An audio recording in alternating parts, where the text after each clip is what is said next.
பெரியவங்களுக்கு வேணாலும் என்ன வேணுமோ ஏதோ ஒன்று செஞ்சிடலாம். ஆனால் இந்த பசங்களுக்கு என்ன சமைக்கிறதுன்னு டெய்லி ஏதாவது ஒன்று யோசிச்சு தலை வந்து குழம்பிடும். என் பையனுக்கு வந்து மேகி, பாஸ்தா அதெல்லாம் வந்து அதிகமாக பிடிக்கும். ஸோ வந்து அதனால் ஹெல்த்தியாக ஏதாவது கொடுக்கணுன்னுட்டு மல்டிக்ரெயின் பாஸ்தா வந்து ஆர்டர் பண்ணியிருந்தேன். யூடியூப் வந்து பூஜாஸ் கிச்சன்ன்ற சேனல்லேருந்து வந்து ஆர்டர் பண்ணியிருந்தேன். ரொம்பவே நல்லா இருந்தது.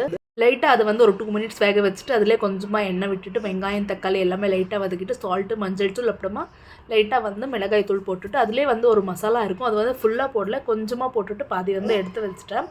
அது வந்து நல்லா மிக்ஸ் பண்ணிவிட்டு அதுதான் வந்து அவனுக்கு கொடுத்தேன். அவன் ரொம்பவே வந்து விரும்பி சாப்பிட்டான். அவனுக்கு ரொம்பவே பிடிக்கும். இது மாதிரி நான் வந்து புதுசாக ஏதாவது செஞ்சு கொடுத்தா சூப்பராக இருக்குது மம்மி அப்படின்னு சொன்னான். சின்ன பாப்பாவுக்கு வந்து அவனுக்கு வந்து இப்போ தான் 8 கம்ப்ளீட் ஆகி 9 மந்த்ஸ் நடக்குது. அவனுக்கு வந்து நல்லா வந்து பருப்பு சாதம் வந்து நல்லா மேஷ் பண்ணிவிட்டு அதுதான் வந்து ஊட்டினேன் அவனுக்கு.